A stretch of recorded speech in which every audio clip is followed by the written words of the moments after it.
Capítulo 4. Deseo, alimento, sexo. Todos los movimientos vitales ordinarios son extraños al ser verdadero y vienen del exterior. No pertenecen al alma ni son engendrados por ella. Son olas de la naturaleza universal Prakriti. Los deseos vienen del exterior, penetran en el vital subconsciente y se elevan hasta la superficie. Solo cuando emergen y son percibidos por la mente, adquirimos conciencia de estos. Nos da la impresión de que son nuestros porque los sentimos subir del vital a la mente y no sabemos que vienen del exterior. Lo que pertenece propiamente al vital, al ser, lo que determina su responsabilidad no es el deseo en sí, sino el hábito de responder a las olas o a las corrientes de incitaciones que penetran en el ser, procedentes de la Prakriti universal. El rechazamiento del deseo consiste esencialmente en rechazar el elemento de codicia expulsándolo de la consciencia, como un elemento extraño que no pertenece al verdadero yo ni a la naturaleza interior. Pero la negativa a obedecer a las incitaciones del deseo constituye también una parte del rechazamiento. Abstenerse de la acción sugerida, si no es la acción correcta, debe ser incluido en la disciplina yógica. Solo cuando este rechazamiento se efectúa de una manera equivocada, siguiendo un principio mental ascético o una severa regla moral, puede ser llamado represión. La diferencia entre represión y rechazamiento interior esencial es la que existe entre control moral o mental y purificación espiritual. Cuando se vive en la verdadera consciencia, se advierte que los deseos están fuera de uno mismo, que penetran en la mente y en el vital procedentes de la Prakriti universal. En la condición humana ordinaria no se percibe. El hombre se da cuenta del deseo solo cuando está allí, cuando ya ha entrado y hallado en él su morada y la acogida habitual. Y por eso piensa que es algo suyo y que forma parte de sí mismo. La primera condición para desembarazarse del deseo es, por consiguiente, la de adquirir la verdadera conciencia. Se destierra así más fácilmente que luchando contra éste como si fuera una parte constitutiva de uno mismo que hubiera que expulsar del ser. Es más fácil desembarazarse de una excrescencia que amputar lo que uno siente como parte de su propia sustancia. Cuando el ser psíquico está en primer plano, resulta fácil liberarse del deseo, puesto que el ser psíquico no tiene en sí ningún deseo, solo aspira al divino, lo busca y lo ama, así como a todas las cosas que pertenecen al divino o tienden hacia él.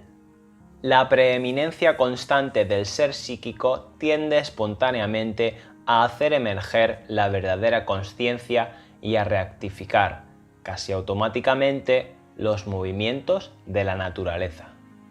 Exigencia y deseo no son más que dos aspectos de la misma cosa. Además, no es necesario que un sentimiento sea agitado o inquieto para que constituya un deseo. Puede ser, por el contrario, tranquilamente resuelto y obstinado o persistentemente reiterativo. Las exigencias o los deseos proceden de la mente o del vital, pero la necesidad psíquica o espiritual es algo diferente. El ser psíquico no desea ni exige, aspira. No pone las condiciones para someterse y no se retrae si su aspiración no se satisface de inmediato, porque el psíquico tiene una confianza completa en el divino o en el gurú y puede esperar el momento propicio o la hora de la gracia divina. El ser psíquico tiene su propia insistencia, pero ejerce su presión, no sobre el divino, sino sobre la naturaleza. Nunca satisfecho de sí mismo ni de la naturaleza hasta conseguir que ésta se abra completamente al divino. Se libere de todas las formas del ego, se someta y sea simple y recta en su actitud y en todos sus movimientos. El psíquico pone su dedo de luz sobre todos los defectos que obstaculizan la realización y pasa por el tamiz todo aquello que, en la experiencia o en los movimientos del yoga, es impuro, ignorante o imperfecto. He aquí lo que hay que establecer completamente en la mente, en el vital y en la consciencia física para que la supramentalización de toda la naturaleza sea posible. De otra manera, se obtendrán iluminaciones y experiencias más o menos brillantes en el plano mental, vital y físico, inspiradas por una mente o un vital más vastos, o, en el mejor de los casos, por las extensiones mentales situadas por encima de las regiones humanas, entre el intelecto y la sobremente. Hasta un cierto punto, esas experiencias pueden ser muy estimulantes y satisfactorias, válidas para los que quieren tener realizaciones espirituales en esos planos, pero la realización supramental es mucho más difícil y exigente en sus condiciones, y lo más difícil de todo es hacer que descienda hasta el nivel físico. Es necesario mucho tiempo para liberarse completamente del deseo. Las necesidades del sadhaka deben ser tan escasas como sea posible, porque solo muy pocas cosas son realmente indispensables en la vida. Las otras son útiles y decorativas o bien objetos de lujo. Un yogi tiene derecho a poseer estas cosas o a disfrutarlas, solamente si cumple una de las dos condiciones siguientes. Si las utiliza durante la sadhana únicamente para entrenarse a poseerlas, sin apego ni deseo, y para aprender a servirse de estas equitativamente, en armonía con la voluntad divina, tratándolas de manera apropiada, con la organización, la mesura y el arreglo correctos. Si ha alcanzado ya la verdadera liberación del deseo y del apego, y su pérdida, retirada o privación no le perturban o afectan en lo más mínimo. Si en el sadhaka hay codicia, deseo o exigencias, si reivindica posesiones o goces, o experimenta ansiedad, pesadumbre, cólera o despecho en caso de su negación o de su pérdida, no es libre espiritualmente, y el empleo que hace de las cosas que posee es contrario a los principios de la sadhana. Y aunque sea espiritualmente libre, no estará a punto para la posesión hasta que no haya aprendido a servirse de las cosas no para sí mismo, sino para la voluntad divina, como un instrumento con el conocimiento y la acción correctas en su empleo, para la buena dotación de una vida vivida no para sí mismo, sino para el divino y en el divino. El ascetismo no es, por sí mismo, el ideal de nuestro yoga, pero el autocontrol en el vital y el orden estricto en lo material constituyen una parte muy importante de este, e incluso una disciplina ascética es mejor para nuestro propósito que una negligente ausencia de verdadero control. Dominar las cosas materiales no quiere decir tener muchas posesiones y deteriorarlas o despilfarrarlas con prodigalidad, a medida que vienen o incluso más deprisa. El dominio de las cosas implica su utilización justa y cuidadosa y, además, el dominio de sí en su empleo. Si quieres seguir el yoga, tienes que adoptar cada vez más y en todas las circunstancias, pequeñas o grandes, la actitud yógica. En nuestro camino, esta actitud no es la represión violenta, sino el desapego y la ecuanimidad en relación con los objetos de deseo. La represión violenta, el ayuno entra en esta categoría, se sitúa en el mismo nivel que la licencia desenfrenada. En ambos casos el deseo permanece, en el último se alimenta por la licencia y en el primero permanece latente, exacerbado por la represión. Solo si se mantiene uno detrás, si se separa uno del vital inferior, negándose a considerar como propios sus deseos y sus reclamaciones y manteniendo en lo que a estos respecta una ecuanimidad y una equidad perfectas en la consciencia, el vital inferior se purifica y se vuelve también tranquilo y ecuánime. Si llega una ola de deseo, debe ser observada con la misma tranquilidad y el mismo impasible desapego con los que observas cualquier cosa que sucede fuera de ti y tienes que dejarla pasar, rechazarla de la consciencia y poner persistentemente en su lugar el verdadero movimiento y la verdadera consciencia. Es el apego a la comida, la gula, la avidez que hace del comer una parte indebidamente importante de la vida, lo que es contrario al espíritu del yoga. Ser consciente de que un alimento es agradable al paladar no es una falta, solo que no hay que experimentar ni deseo ni ansia por la comida, ni entusiasmo por tenerla, ni disgusto o pena por no tenerla. Hay que permanecer tranquilo y ecuánime, sin turbación ni descontento cuando la comida no es sabrosa o es poco abundante, y comer la cantidad necesaria, ni más ni menos. No tiene que haber ni avidez ni repugnancia. Estar siempre pensando en la comida y preocupar la mente con ello es una manera completamente errónea de desembarazarse del deseo por la comida. Pon el tema de la alimentación en su verdadero lugar en la vida, en un pequeño rincón, y no te concentres en esto, sino en otras cosas. No permitas que tu mente se preocupe acerca del alimento.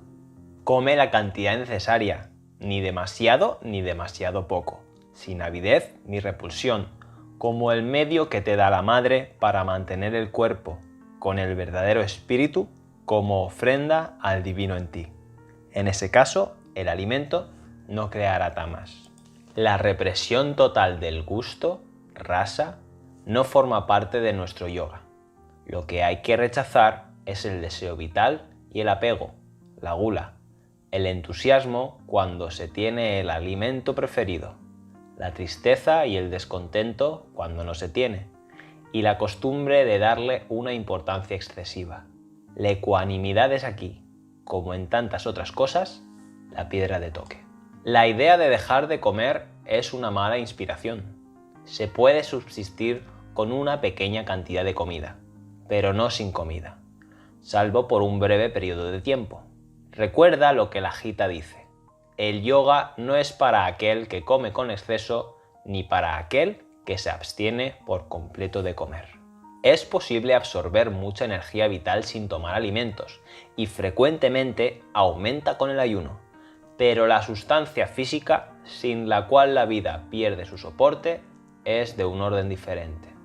No descuides esa tendencia de la naturaleza, el deseo de alimentarse, pero no le hagas demasiado caso. Es menester ocuparse de esta tendencia, purificarla y dominarla, pero sin darle excesiva importancia. Hay dos maneras de conquistarla. Una es el desapego, aprendiendo a considerar la comida como una simple necesidad física y a no dar ninguna importancia a la satisfacción vital del paladar y del estómago. La otra consiste en ser capaz de tomar sin insistencia y sin buscarla cualquier clase de comida que te den y hallar, sea cual fuere el juicio de los demás, una raza igual, idéntico en todo, no por el gusto del manjar en sí, sino por el ananda universal. Es un error descuidar el cuerpo y permitir que se agote. El cuerpo es el instrumento de la sadhana y hay que mantenerlo en buen estado.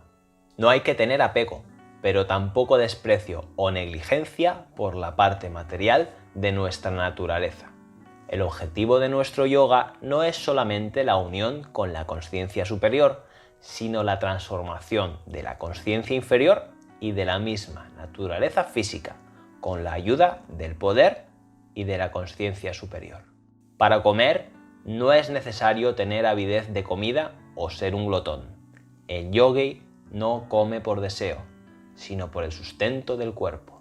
Es verdad que con el ayuno, si la mente y los nervios son sólidos y la fuerza de voluntad dinámica, se puede alcanzar durante algún tiempo un estado de energía interior y de receptividad que es tentadora para la mente y que las habituales reacciones de hambre, debilidad, alteraciones intestinales, etc.